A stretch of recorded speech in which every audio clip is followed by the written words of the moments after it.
están llegando, bienvenidos, nos da mucho gusto poderles ver. Y bueno, pues quisiera pasarle ahora sí el micrófono al doctor Lauro Ayala y vamos a darle a Dios un aplauso por la vida de este hombre.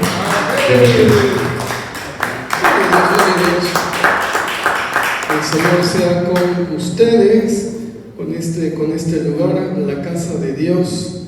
Y muchas gracias al pastor César Ramírez por invitarnos. El Señor sea con ustedes.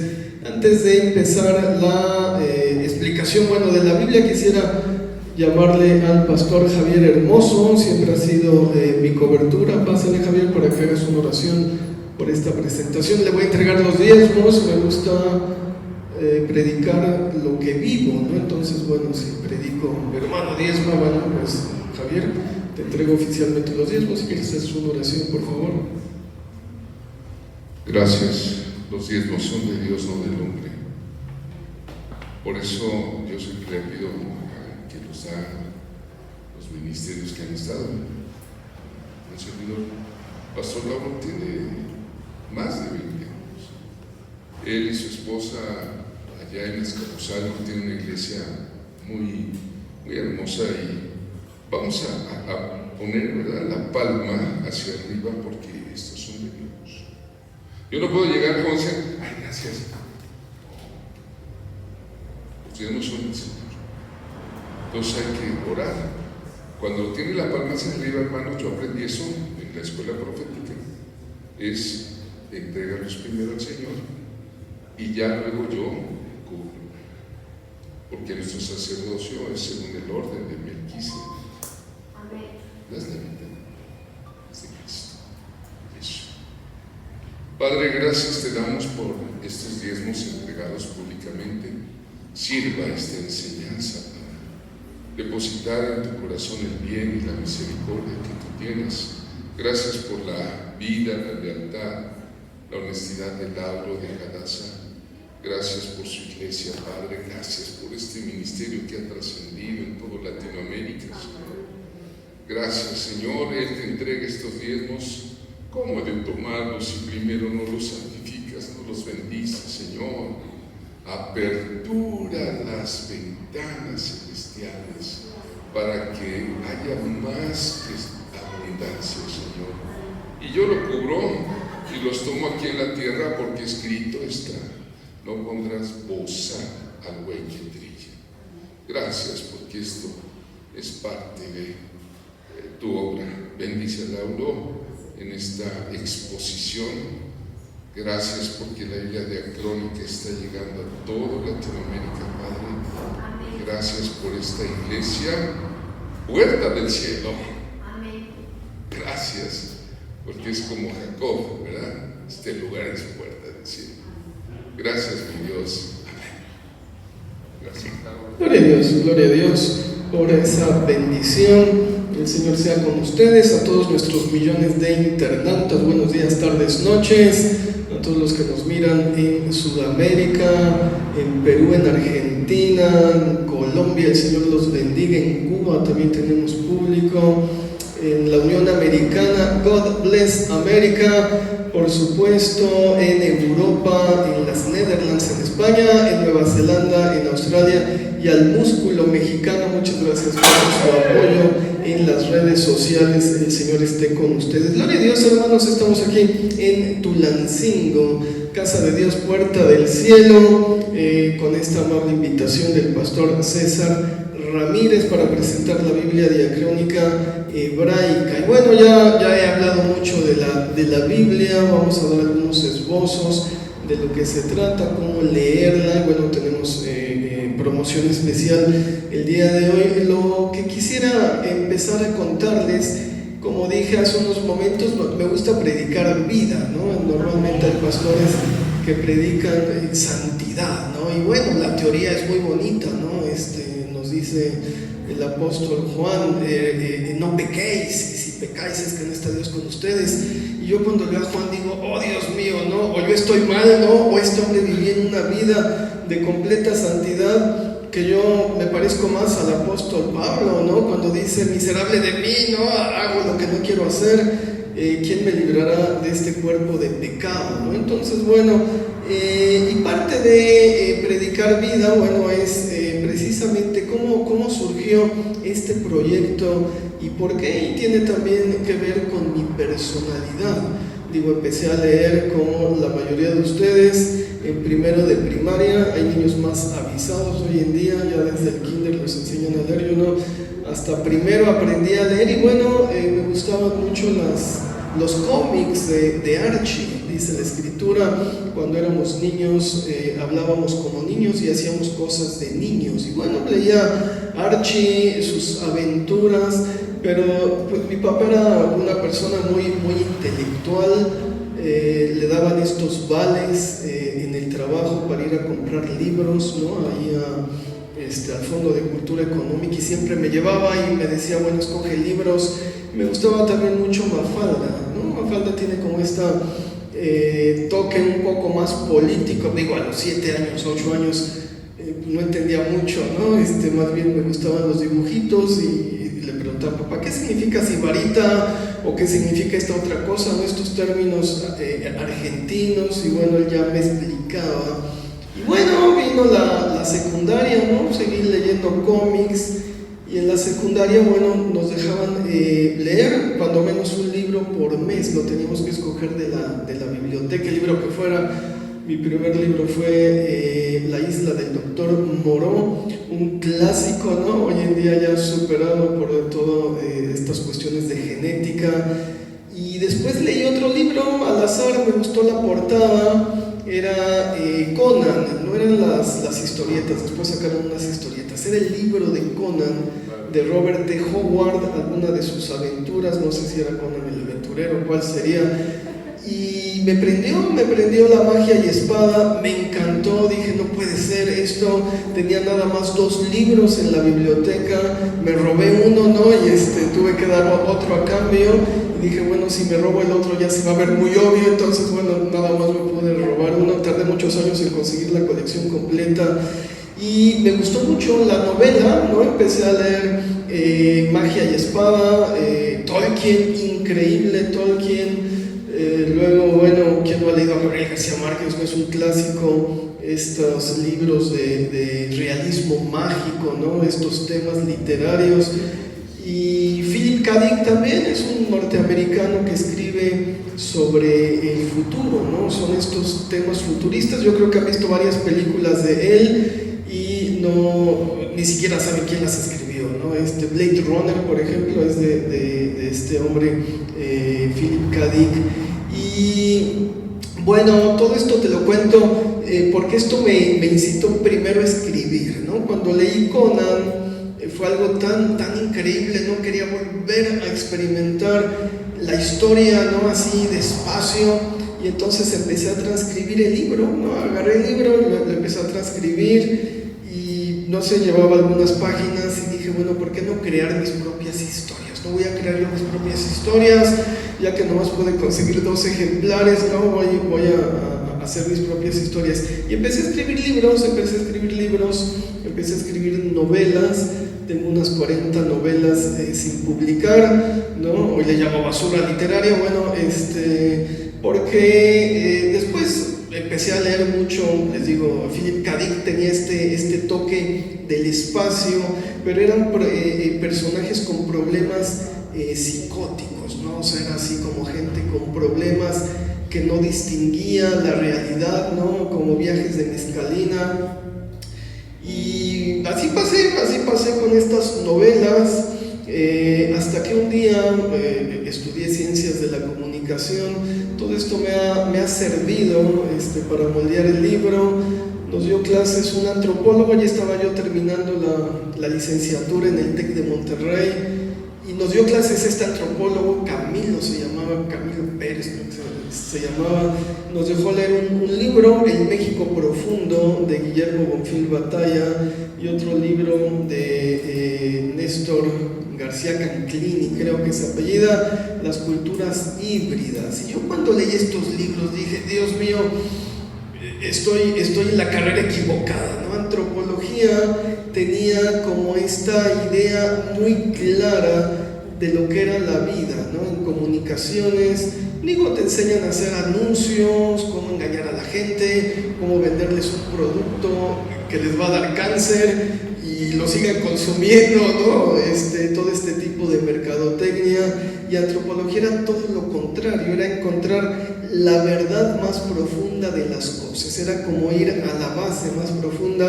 Normalmente no hay una verdad, hay varias verdades, 2 o 3 verdades, pero tienes un aproximado o algo cercano a lo que es la verdad, ¿no? Dices, bueno, tenemos una aproximación más cercana a la verdad. Vamos a ver la siguiente diapositiva. La siguiente. Otra más. Déjenme ver. Aquí está. Bueno, gracias a Ciencias de la Comunicación todo nos sirve a la licenciatura.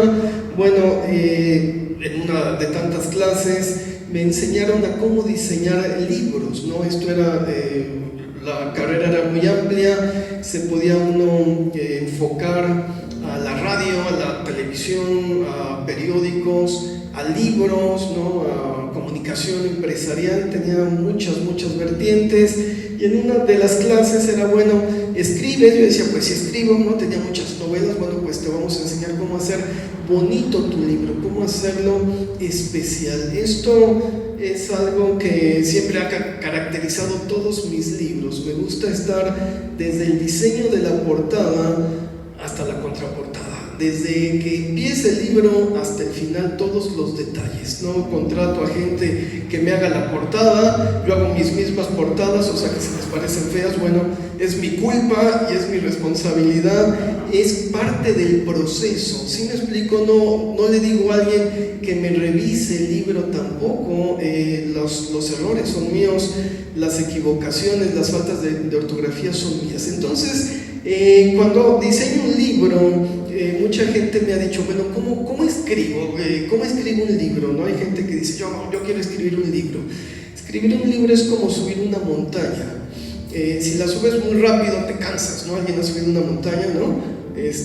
Aquí al señor por subir una montaña rápido se le salió el marcapasos, ¿no? Es decir, no puedes hacer mucho esfuerzo, tienes que subir así poco a poco, paso por paso.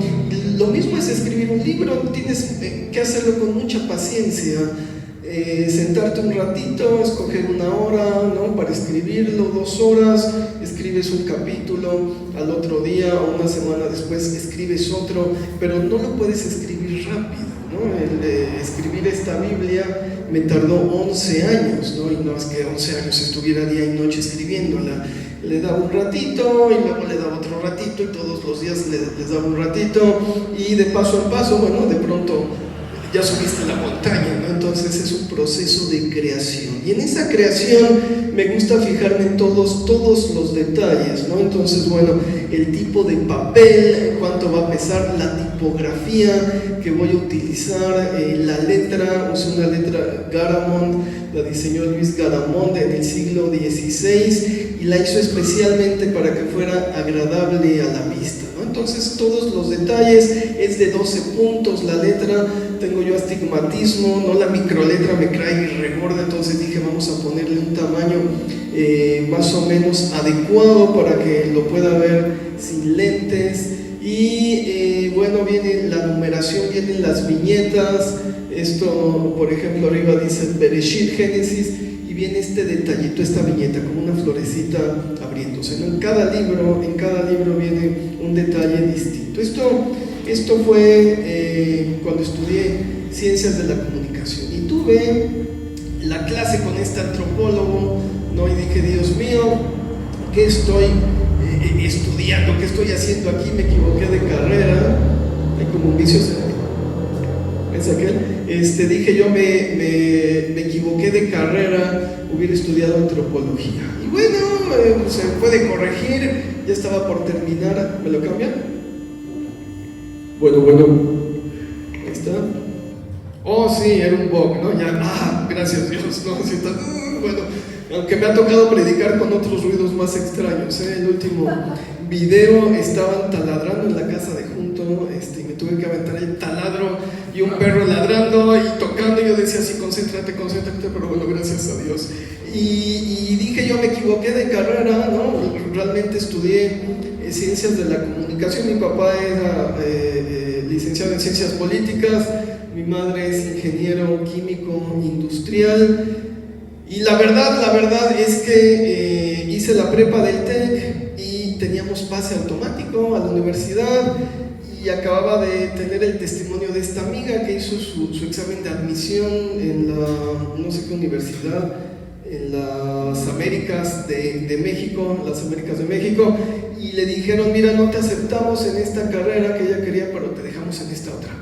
Y ella, por estudiar en la escuela, se quedó en esa carrera. Dije yo, no, qué flojera ir a hacer exámenes de admisión, ya tengo el pase directo. Había una chica que me gustaba, que se quedó ahí en el TEC, ya después no la volví a ver, no se ponga celosa a mi esposa, ya me está echando ojos de, no me habías hablado de ella, ¿no? Entonces dije, bueno, ¿qué estudio? ¿No? Y agarré la lista de materias, dije, ingenierías, dije, paso.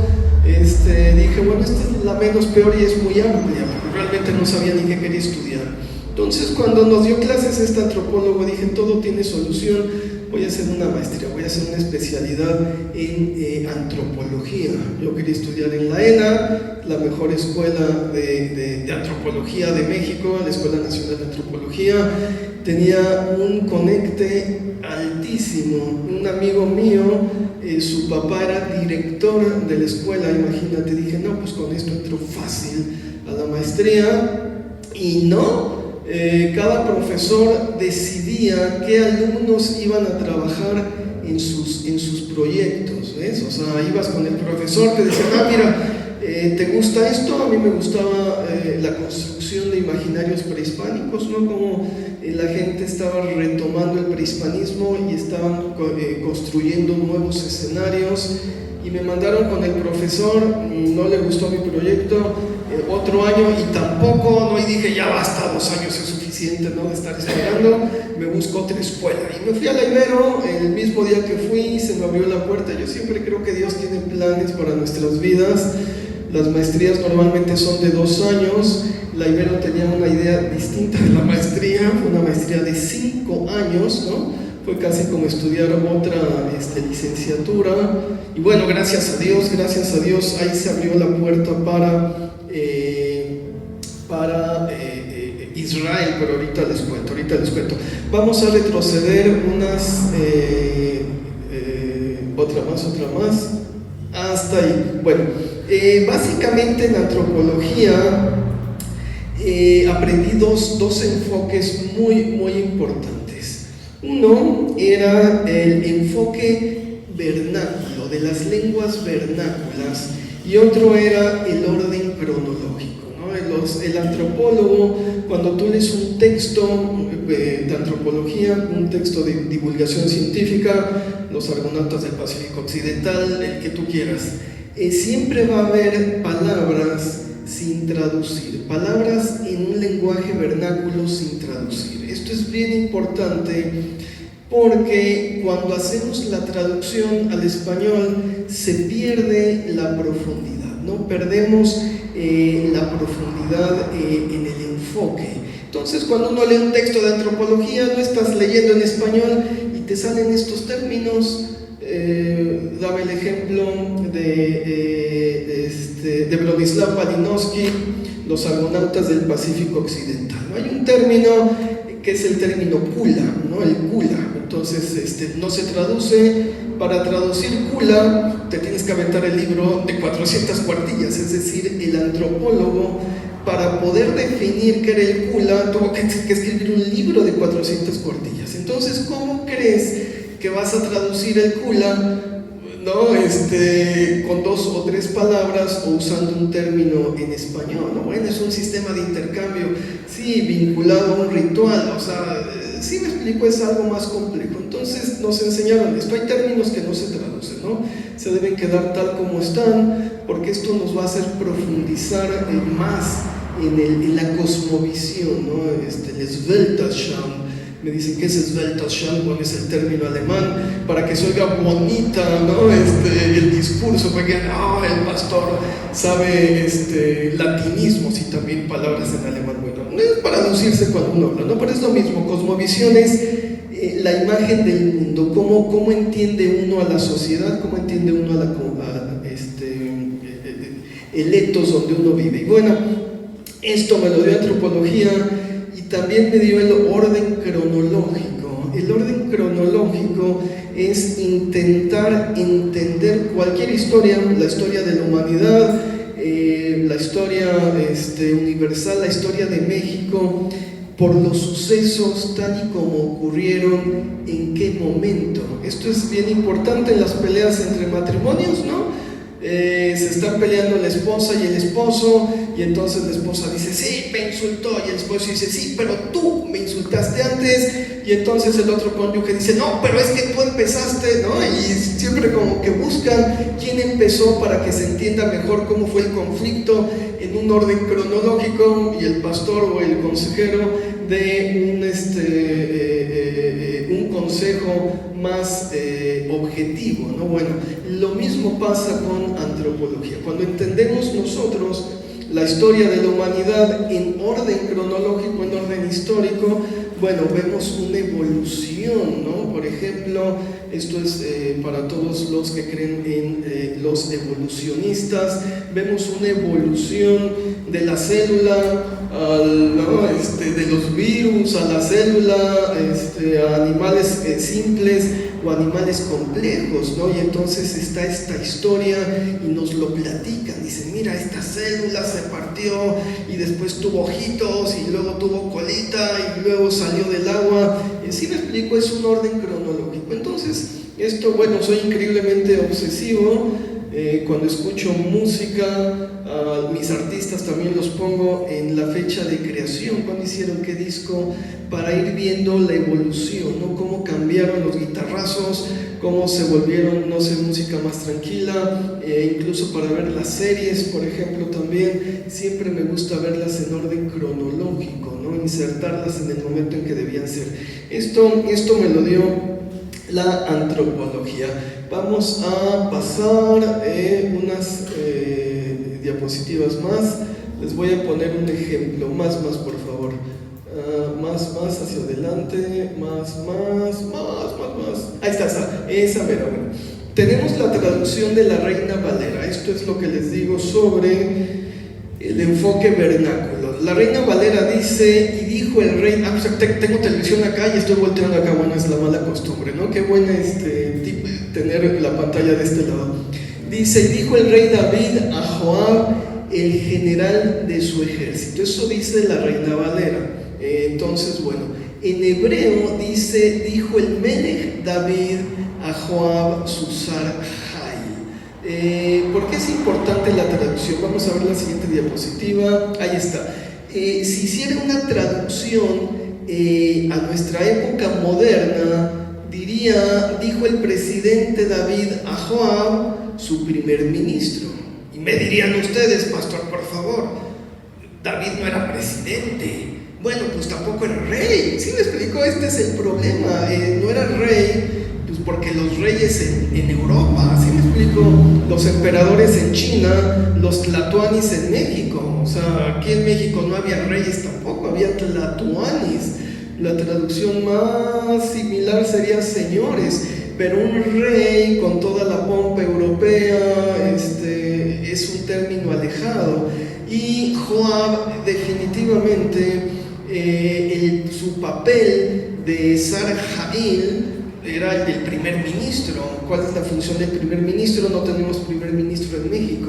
El primer ministro es el que se encarga de las cosas de la guerra. ¿Sí me explico? Este es un puesto muy importante en las sociedades primitivas. Es muy curioso. Estaba el jerarca, ¿no? El jefe, y estaba el encargado de la guerra. Siempre hemos sido belicosos, y esto en las sociedades bien primitivas, ¿no?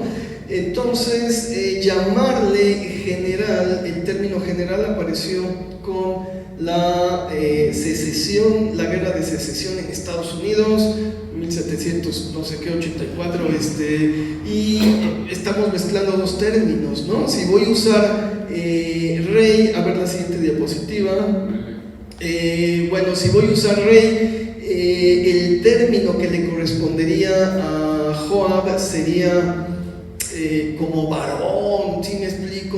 Duque, ¿no? Estaba el rey David y el duque Joab, ¿sí me explico? Entonces, el término vernáculo es Melech, ¿no? Dijo Melech, y el otro término vernáculo es Sar-Jail, no es general, ¿no? Es el encargado de los asuntos de guerra, y más que de los asuntos de guerra, también va a ser la persona con una estatura casi a la de David. Gracias a Joab el reino sirvió, no se le partió antes al hombre, ¿no?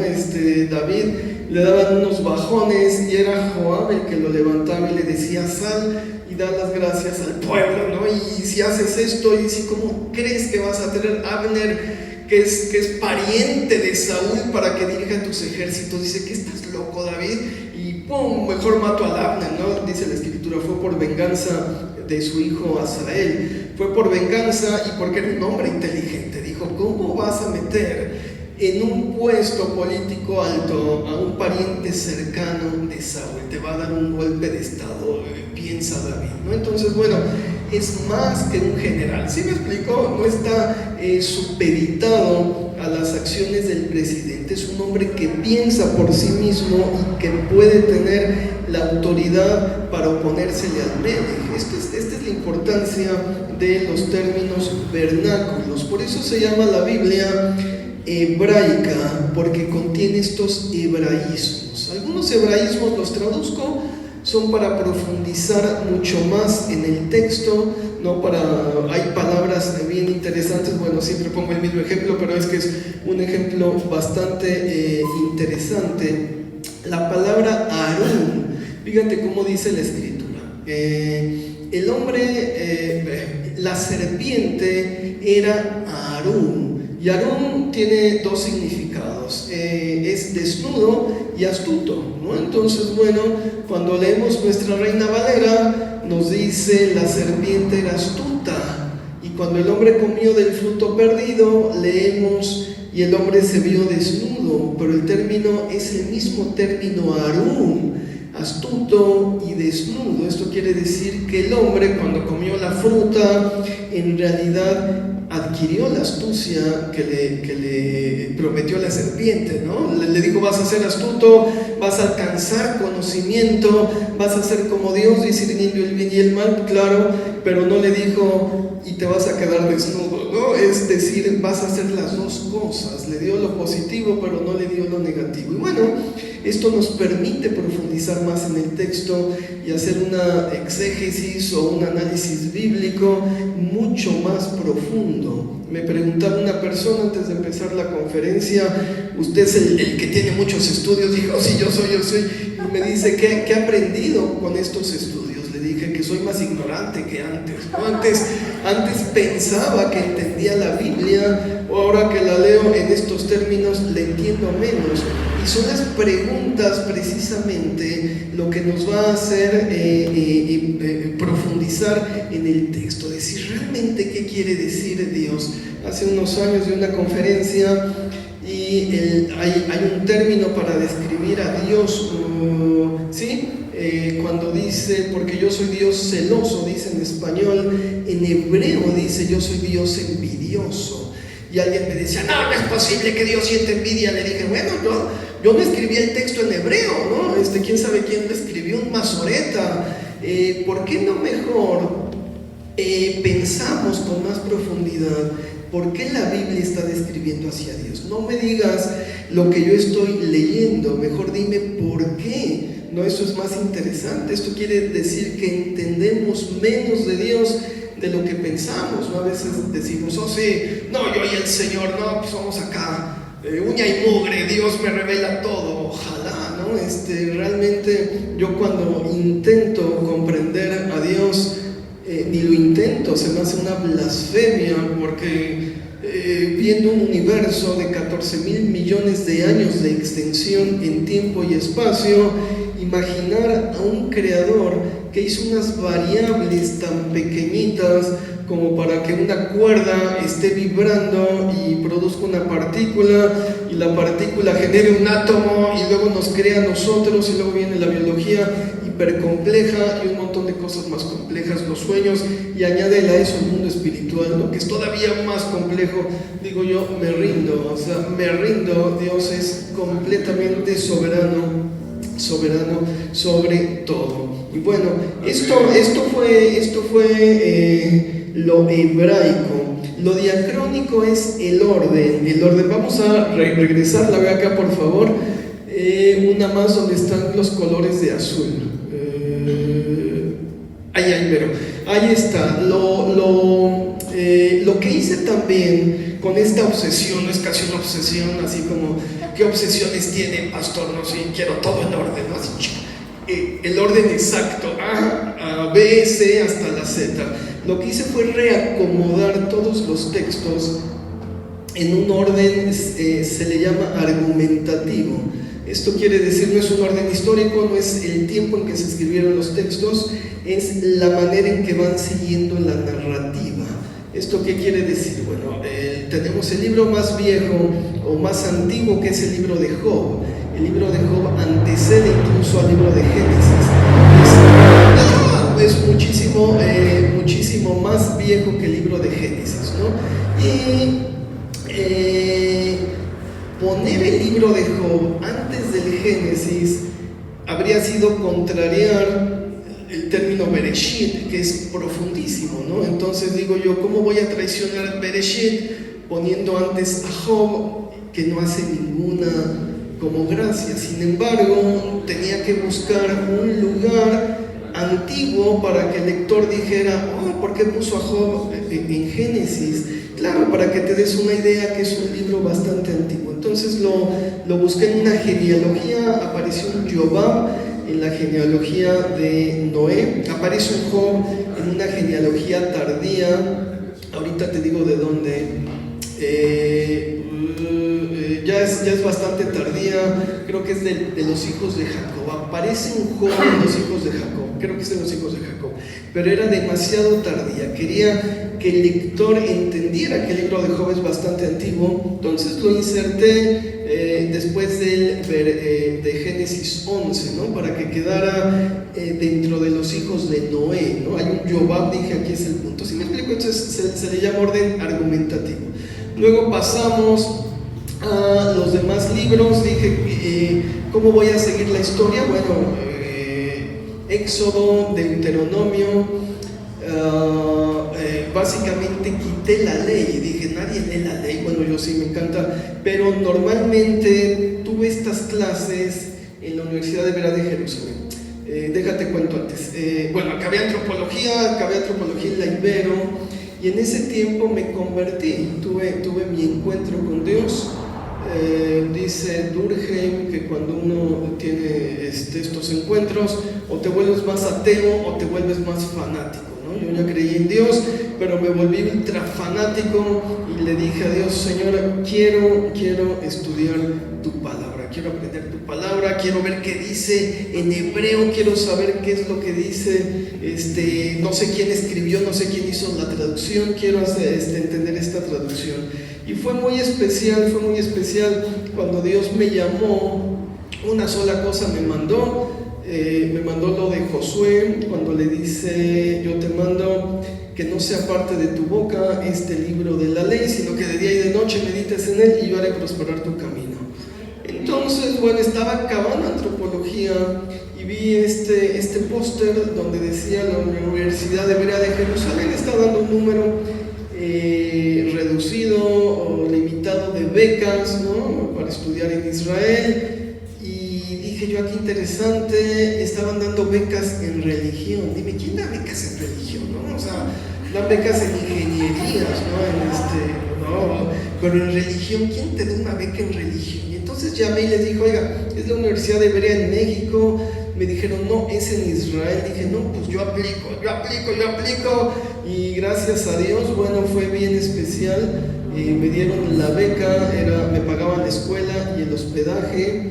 A los 2 meses que llegué empezó la intifada. La intifada es el conflicto armado entre los árabes y los judíos, ¿no? Todo está en este libro. ¿Quiénes son los actores? ¿A quién le damos la razón? Hay mucha gente que me dice que los judíos están haciendo atrocidades en Gaza. La verdad es que me costó mucho trabajo discernir lo que sucedía en el conflicto. El conflicto empezó en el 2000, estaba yo en Jerusalén, y discernir a los actores sociales, me tuve que alejar del conflicto. Tuvieron que pasar varios años. Déjame ver qué fecha tiene el libro, la edición. Tiene fecha de 2020, imagínate. Nos regresamos de Israel en el 2003, a mediados del 2003, y tuvieron que pasar 7 años para que pudiera entender realmente quiénes eran los actores, alejarme del conflicto, verlo de lejos y tener una visión más objetiva, ¿no? Entonces, bueno, ¿quiénes son los árabes? ¿Por qué odian a los judíos? ¿Por qué los judíos contestan así? Todo desde el tiempo de no es el éxodo, el exilio a Babilonia. Desde el exilio a Babilonia hasta la época actual, el Israel actual, increíble realmente cómo se fundó. Uno de sus pensadores, yo le llamo un profeta moderno, no me acuerdo si es Herzl, creo que sí, en 1800 dijo: el Estado de Israel va a surgir como el resultado de un levantamiento antisemita, ¿no? Y eso fue lo que pasó, ¿no? Eso fue lo que pasó. Vino la Segunda Guerra Mundial, una persecución terrible por parte de los nazis, y al final de la Segunda Guerra Mundial apareció el Estado de Israel como resultado de un levantamiento antisemita, ¿no? Esto es una profecía moderna, ¿no? El hombre lo creía tanto que dijo: para cuando tengan el Estado, aquí les va la Constitución y aquí les va la bandera y ya está todo listo, ¿no? En cuanto lo tengan, aquí están todos los elementos para que levanten el Estado de Israel. A esto se le llama sionismo. No hay mucha gente que piensa que el sionismo es un levantamiento en contra del Estado árabe. No, el sionismo es esta visión de restaurar el territorio de Israel, ¿no? ¿Qué fue lo que pasó? Se levantó el Estado de Israel y todos los pueblos vecinos árabes, para los árabes el suelo es sagrado por sí mismo. Cuando tú vas, cuando alguien viene a México, te dan tu visa o pasas o entras y te paseas por donde quieras, ¿no? Ya tú si te metes en territorio de narcos, ¿no? Eso ya es otro boleto. En los países árabes no es así. Puedes ir nada más a ciertas regiones para turistas, porque tus pies profanos no pueden entrar a ciertas ciudades sagradas. Yo no puedo ir a la Meca, ¿no? Ni acercarme, ¿no? Y en Egipto pasa lo mismo. No puedes ir a ciertos lugares porque están prohibidos para el turismo. Hay guardias en las carreteras, hay casetas donde revisan que no vayan turistas en el coche, solamente árabes, ¿no? Imagínate. Bueno, el Estado de Israel está en la región sagrada para el Islam de la península de Anatolia. Entonces es como si los judíos estuvieran profanando territorio árabe. Por eso es el pleito, ¿no? Por eso lo quieren borrar. Y se levantaron en la guerra de los 6 días, todo está aquí en el libro, las naciones alrededor, 6, Líbano, Jordania, Egipto, Irán y bueno, Siria, en contra de Israel. Y en 6 días Israel les ganó a todos, ¿no? Ya te imaginarás el potencial armamentístico que tenían. Dicen: gloria a Dios, el Señor fue el apoyo de Israel. El Señor y los Estados Unidos, ¿no? Gracias a Estados Unidos y a Dios, el Estado de Israel sigue ahí. Le ganan la guerra, no le ganaron la guerra de los 6 días, y se anexaron territorios como botín de guerra. Se anexaron el territorio de Jordania hasta el río Jordán y toda la península del Sinaí de Egipto. Todo esto en mi libro con detalles y mapas. Bueno, y de pronto los jordanos quedaron flotando. los que se regresaban a Jordania, el rey Hussein los ponía en campos de concentración. Y el Estado de Israel les ofreció nacionalizarlos. Le dijeron, mira, los nacionalizamos, ¿no? Para que tengan nacionalidad israelí, no judío, para que sean israelitas. Y en eso estaban, cuando se levantó este líder enfermo mental, Yasser Arafat, ¿no? Y los organizó y les dijo, no, vamos a organizarnos y vamos a crear un país por nosotros mismos y le vamos a llamar Palestina. Palestina es el nombre que se le dio a la región desde tiempos de los romanos. No me acuerdo cuál fue el general que le puso el nombre de Palestina, no sé si fue Tito o el siguiente César. Bueno, le puso Palestina para que se olvidaran de Israel. Les dijo, vamos a borrar el nombre de Israel. A Jerusalén le pusieron a Elia Capitolina, ¿no? Como se llamaba la hija de este gobernante, se me fue el nombre, todo está ahí, tengo muy mala memoria, pero por eso escribo. Bueno, ahí estaba. Y nombraron Palestina al territorio, ¿no? Entonces, realmente tenemos nosotros que entender el conflicto, ¿no? Después hay gente que me dice en los comentarios de YouTube, me dice, ¡viva Palestina! Y yo les pongo like, digo, sí, corazoncito, ¿no? Porque realmente Palestina es el nombre de toda la región. ¿Sí me explico? No es que haya un país, Palestina o no. Es un libro donde doy algunas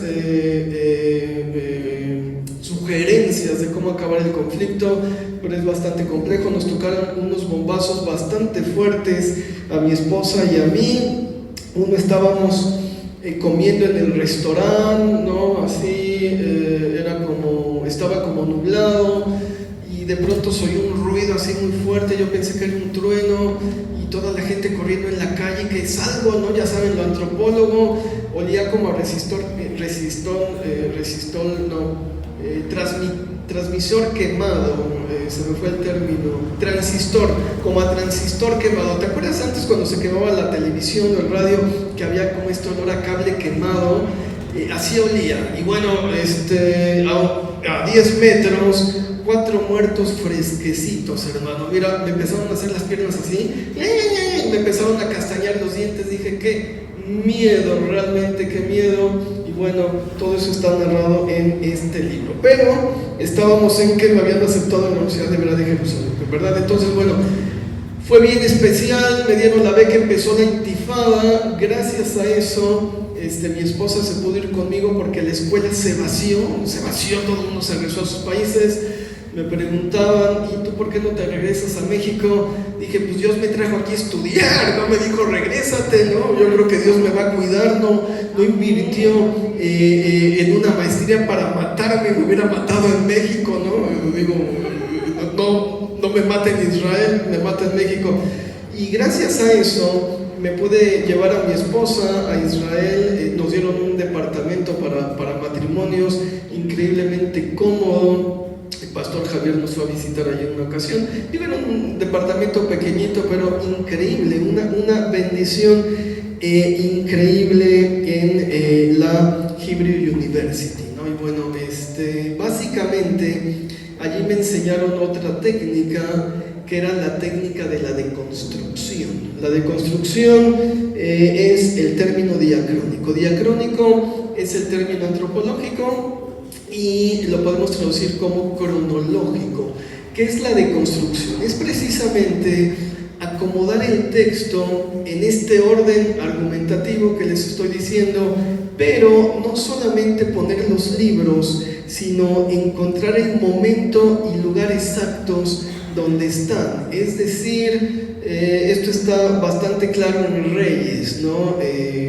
Dije, ¿cómo acomodo Reyes? Voy a seguir a los profetas. Entonces pongo el profeta en el momento del rey, del Melech, no le estoy diciendo rey, bueno, del rey imperante en Israel, para que entendamos la historia dentro de su contexto. Esto quiere decir que cuando leemos las profecías, no me acuerdo si es Amós, ¿no? El primero que tuvo la revelación del día de Jehová, él ve la oscuridad del cielo, dice, el sol se va a oscurecer. Sí, claro, porque el hombre estaba viendo que el ejército asirio, que el imperio asirio se estaba expandiendo y dijo, cuidado porque va a venir y nos va a atacar. Necesitan fortalecer sus murallas, ¿no? Qué sé yo. Y lo que él veía eran las flechas del ejército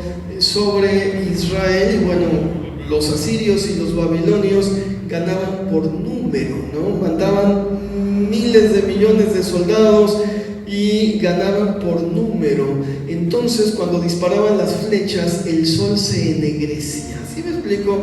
¿No? Y esto fue lo que vio el profeta. Y esta profecía fue retomada por el profeta que sigue y por el profeta que sigue. Y llegó un momento en que ya los habían conquistado, ¿no?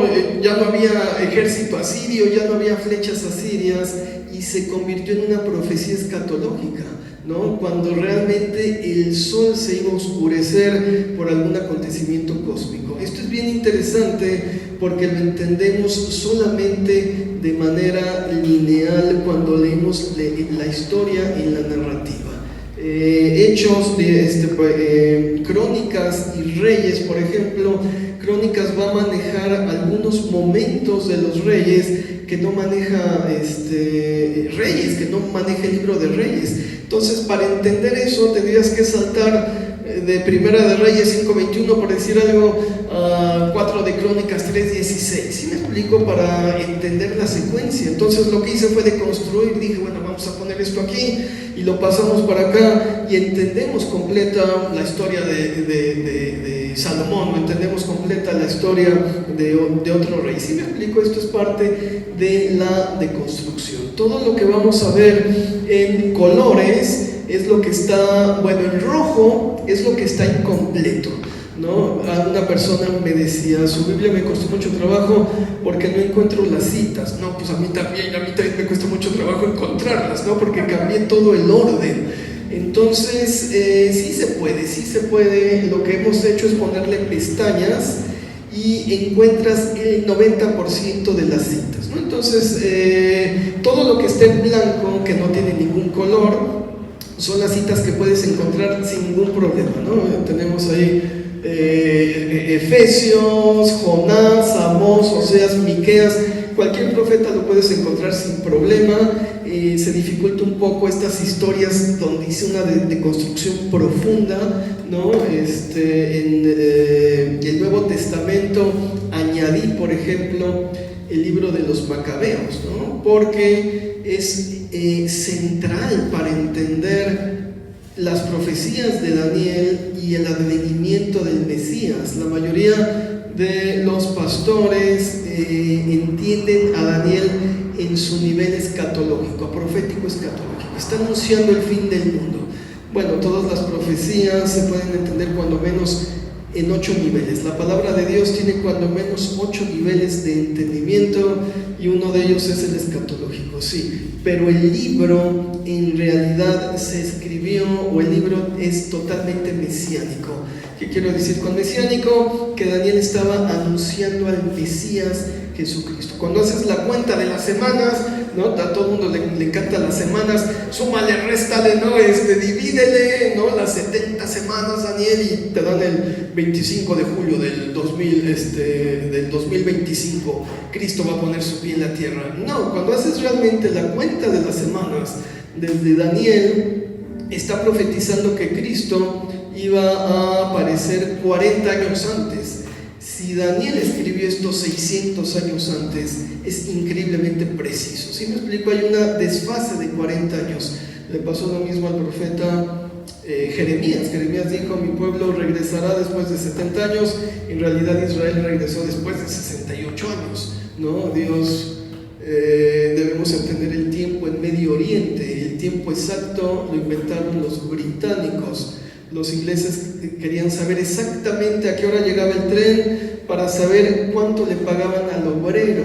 Si tenías a un obrero esperando al tren 6 horas, más las 2 horas de descarga, le tenías que pagar 8 horas. Si citabas al obrero exactamente a las 8, porque el tren llegaba a las 8 y descargaban a las 10, le pagabas 2 horas nada más. Entonces, la hora exacta es británica, no se confundan. Por eso los mexicanos somos medio impuntuales. No, yo era muy puntual hasta que me casé. Mi amor, no me veas feo. Bueno, y el tiempo en Medio Oriente es como relativo. Cuando vas a Egipto, preguntas, oiga, ¿y a qué hora sale el camión? ¿No? Te dicen, no, pues como al mediodía.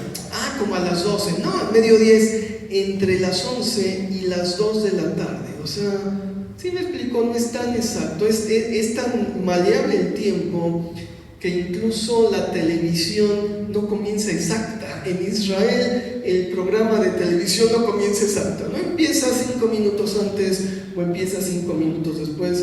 ¿Qué más da? ¿Sí me explico? No, algo impensable para Occidente, que dijeras, ¿cómo crees que el noticiero de las 8 de la noche va a empezar a las 8:10? En Israel dicen, pues no pasa nada, ¿no? Son 10 minutos más, 10 minutos menos, el tiempo es más maleable. Entonces, la visión de Daniel era mesiánica, anunciaba al Mesías, y para entender a Daniel necesitamos leer el libro de Macabeos, ¿no? Macabeos es el vínculo entre el Antiguo y el Nuevo Testamento. Entendemos la abominación desoladora, entendemos el impacto heleno, el impacto griego en el judaísmo, entendemos un montón de cosas gracias a Macabeo. Lutero no lo sacó de la Biblia, es un mito, yo estaba equivocado, yo pensaba que Lutero había sacado el libro. Lutero lo puso al final con una nota diciendo, este libro es histórico, no es como canónico, y en una edición, todavía no sé en qué edición, de pronto la Biblia dejó de sacar a Macabeos. Entonces Lutero reconocía la importancia, por lo menos histórica, del libro de los Macabeos. Bueno, en el Nuevo Testamento también encontrar una cita de los evangelios, yo tampoco puedo, no lo tengo que hacer de manera electrónica. Lo que hice fue fusionar todos los evangelios. El único evangelio que está completo es el evangelio de Juan. Voy siguiendo Juan y lo demás va por orden cronológico. El nacimiento de Cristo, ¿no? Lo menciona uno de los evangelistas. La adolescencia de Cristo, que menciona otro evangelista, y todas las historias las fusioné. Llevé esta clase con la doctora Claire Fan, y bueno, lo que analizábamos eran los evangelios sinópticos. Sinópticos se le llama a los 3 evangelios que más o menos cuentan lo mismo: Mateo, Marcos y Lucas. Y tenía este libro de sinópticos, ¿no? Donde estaban los evangelios en 4 columnas, y teníamos que subrayar las similitudes, las diferencias, ¿no? Del texto.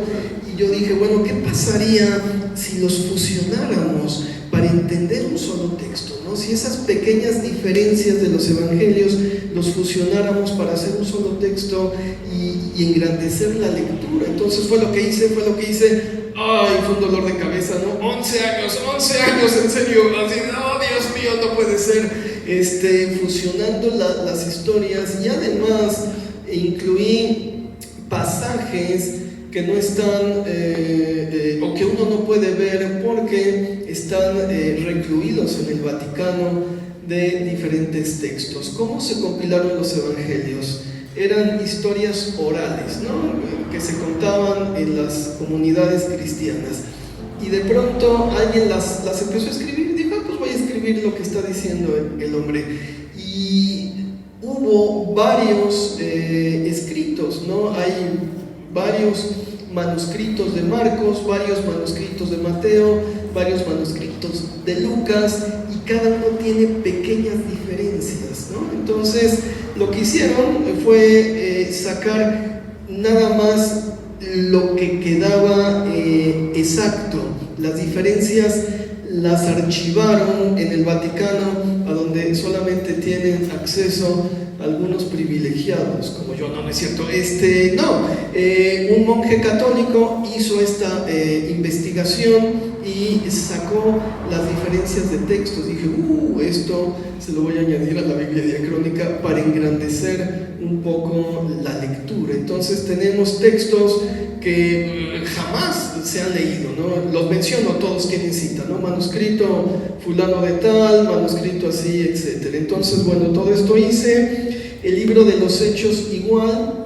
Seguí las cartas de Pablo, o más bien metí las cartas de Pablo, de Pedro, de Juan en ese orden cronológico. Dije, vamos también a entenderlas en un orden cronológico.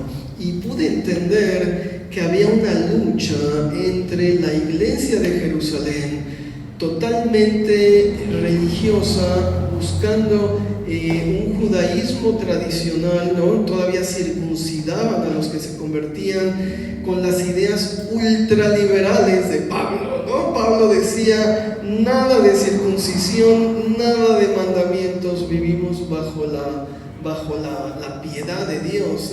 La gracia no aparece en hebreo, con todas veces aparece en hebreo. La mayoría, el 99% de las veces que leas gracia es el término piedad. Fuimos salvos por la piedad de Dios. Entonces, bueno, todo esto está aquí y está esta lucha entre Pablo y Santiago. Pablo diciendo, sí, somos salvos por la fe, y Santiago contestándole, muéstrame tu fe sin obras y yo te mostraré mi fe por las obras. Y esto está cuando lo pones las cartas en orden cronológico, en orden diacrónico. Una persona me decía, pastor, hay muchas como incongruencias en la Biblia, contradicciones. Digo, por supuesto, son muchos autores, ¿no? Tenemos 4 evangelistas, tenemos a Pablo, tenemos a Juan, tenemos a Jacobo, tenemos a Pedro, y además son autores dinámicos. Pablo fue escribiendo también en un tiempo y terminó de escribir en otro tiempo. Entonces, uno es el tiempo en el que escribió una cosa y tenía una idea, y otro es el tiempo donde recapacitó y dijo, no, pues pienso ahora distinto. Así nos pasa a nosotros. ¿Sabes qué me da mucho gusto?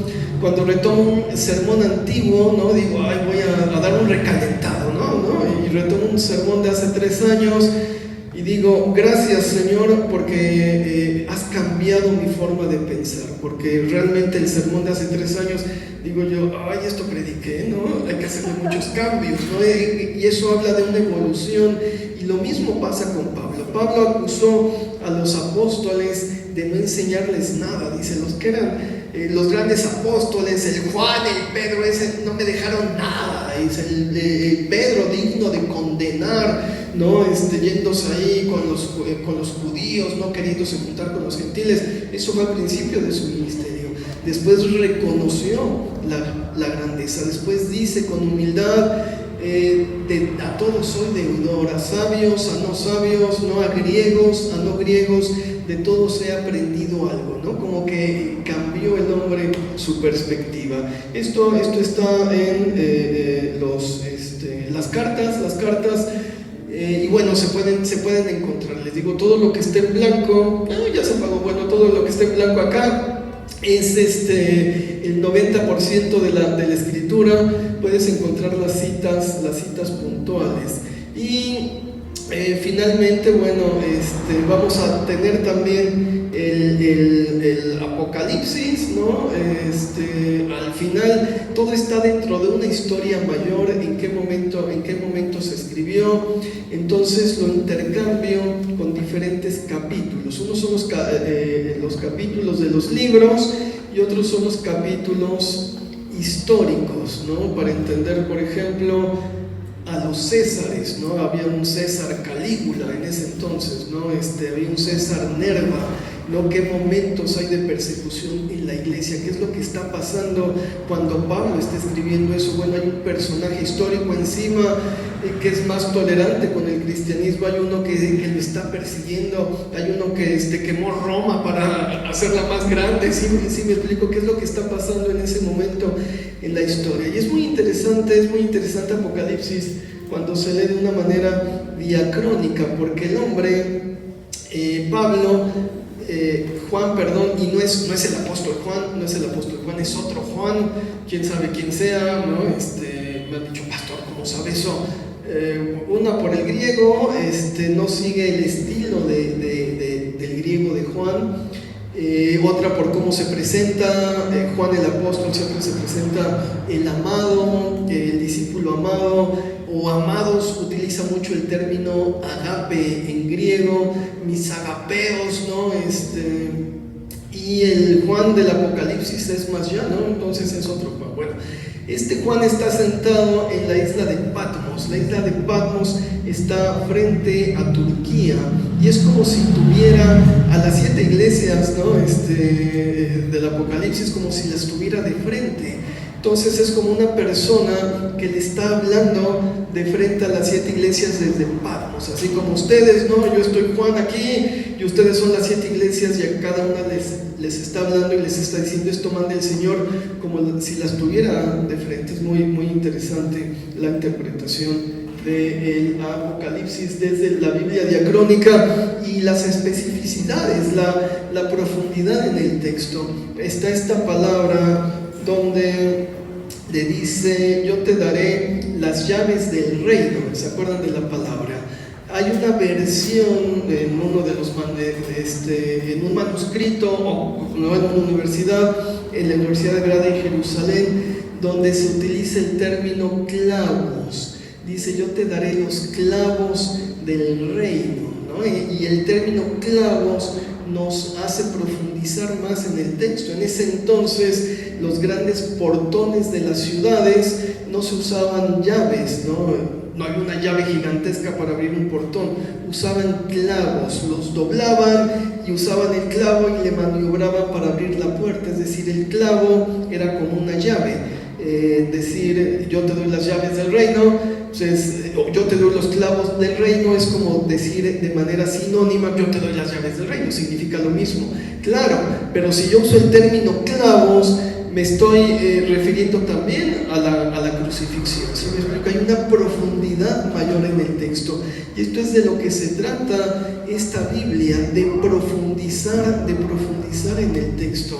El Señor me mandó a estudiar la Biblia y desde hace como 30 años es lo único que he hecho, ¿no? Estudiar la Biblia, y la sigo estudiando y me encanta el texto y me encanta profundizar y todos estos detallitos. Les digo siempre, yo soy más del tipo ratón de biblioteca, ¿no? Estoy buscando esos detalles, ¿no? Como para entender, para profundizar, y es una Biblia que te va a ayudar como predicador a dar un mensaje más sano. Mira, cuando la raíz está enferma, el árbol va a salir enfermo y el fruto va a estar enfermo, ¿no? Si tienes una raíz agusanada o una raíz enferma, todo lo que vas a comer va a estar un poco enfermo. Cuando tienes una revelación más pura, más real, más profunda, lo que vamos a tener también es una visión más real o más pura de la Escritura. ¿Sí me explico? Muchos pastores, por ejemplo, predican, dicen, sí, hermanos, Jehová proveerá, ¿no? Porque así dice la Escritura, Jehová Jireh, el Señor proveerá. Mala traducción. La Escritura dice Dios verá, no dice Dios proveerá.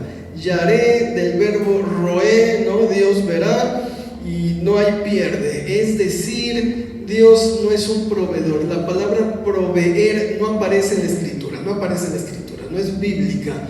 Es Dios verá qué hace. ¿Sí me explico? Señor, necesito ahorita. Dios verá, ¿no? Dios verá cómo te la da, no Dios te proveerá. ¿Sí me explico? Dios verá qué hace, ¿no? Digo, le proveyó un carnero, que es distinto, pero Dios verá. El nombre de Dios, Asher Ejeye, Asher Ejeye, mal traducido en el Éxodo. En el Éxodo dice, yo soy el que soy. Nada, no es yo seré el que seré en futuro. Y esto nos cambia la perspectiva. Cuando Cristo le dice a los soldados en el huerto, que dicen, a ver, ¿quién es Jesucristo? Dice, yo soy, ¿no? Anojijú, y los soldados se caen para atrás, ¿no? Es precisamente el que iba a ser, ya es, ¿no? Es Cristo el yo soy. Jehová apenas va a ser el que va a ser, ¿no? El Salvador. ¿Sí me explico? Todo este tipo de detallitos nos cambian mucho la profundidad. La gente me dice, pastor, ¿cómo la leo? No encuentro citas. Yo tampoco. Te recomiendo que la primera lectura la hagas de Génesis, Apocalipsis. Yo leo la Biblia una vez por año y en un año leo la Biblia completa, ¿no? La he leído unas 30 veces, de Génesis a Apocalipsis. La he leído en español, normalmente la leo en hebreo, la leo en griego.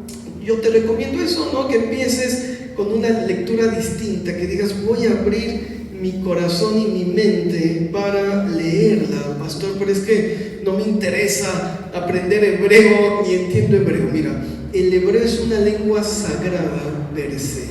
Los judíos más ortodoxos ni siquiera hablan hebreo, hablan yiddish, porque dicen el hebreo es nada más para las sinagogas, el hebreo es para orar, para comunicarnos con Dios. Cuando tú estás repitiendo los términos hebreos, estás creando una atmósfera espiritual distinta en tu casa, en tu lectura. Nosotros oramos, mi esposa y yo, en hebreo, y es muy distinto entender el hebreo, orar en hebreo que orar en español, ¿no? Y bueno, no se trata de que cambies el nombre de Jesucristo, ¿no? Yo siempre he dicho, fui salvo en el nombre de Jesucristo, fui liberado en el nombre de Jesucristo, no somos judaizantes, ¿no? Lo que hacemos es retomar la matriz judía para entender nuestro cristianismo, ¿no? Entonces, mi recomendación, bueno, es que la leas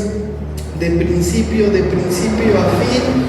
Tengo este otro libro que trajimos hoy, bueno, ya voy en el tomo 3, pero les trajimos nada más el tomo 1, se llama Del Edén a Sodoma, porque empieza la historia en el Edén, en la creación, y acaba en Sodoma, ¿no? Fue lo que escribí. Básicamente es exégesis, cómo entender esas historias, cómo entender estas palabras en hebreo que profundizan el texto, cómo entender la creación. Realmente Dios hizo el mundo en 7 días, ¿no? O es una metáfora. Las diferentes posturas de los diferentes expositores. Este rabino, creo que se apellida Schroeder, ¿no? Él usaba la teoría de la no es mecánica cuántica, de la relatividad. Decía, bueno, lo que pasa es que el primer segundo fue el primer segundo real, ¿no? El segundo, porque está la expansión y la relatividad, ya fue un segundo de 2 segundos, ¿no? Y el tercer segundo ya eran 4 segundos, y cuando hace las cuentas, ¿no? Le salen más o menos los 14,000 millones de años. Es muy interesante. Yo soy más antropólogo. El Génesis lo veo como un mito de origen. ¿Cómo que un mito de origen? La sociedad moderna tiene mitos de origen. El Big Bang, ¿no? Es un mito de origen científico. La diferencia entre el mito de origen bíblico es la función, ¿no? De acuerdo al funcionalismo británico, la diferencia es que tenemos a un Dios creador, ¿no? En el Génesis, y un azar en la ciencia, ¿no? Esa es la única diferencia. Los dos son mitos de origen. ¿Quién va a creer que de una burbuja de este tamaño haya salido un universo de 14,000 millones de años? Por Dios, o sea, digo, ni los científicos se la creen. ¿Sí me explico? Es como irracional o increíble ese tipo de cosas. Pero bueno, son explicaciones que la diferencia es si hay un creador inteligente o si hay un azar. Yo le llamo azar domesticado. Es un término bastante, ¿cómo se llama? Sarcástico, ¿no? Porque si hay un azar, pero está siendo domesticado, ¿no? Por una inteligencia superior que es Dios. La gente le llama diosidencia. Bueno, pero hay que buscar un término más caché, ¿no? Azar domesticado. Entonces, básicamente es un libro de exégesis. Y bueno, gloria a Dios por su tiempo, por esta presentación. Ahorita les digo las promociones, no las puedo decir al aire, nos regañan nuestros patrocinadores, pero el Señor esté bendiciéndolos y espero que sea una bendición la Biblia. Ya nos quedan pocos ejemplares, se ha vendido muy bien. Gracias por su apoyo, y bueno, a todos los que nos están viendo, el Señor sea con ustedes. Gloria a Dios.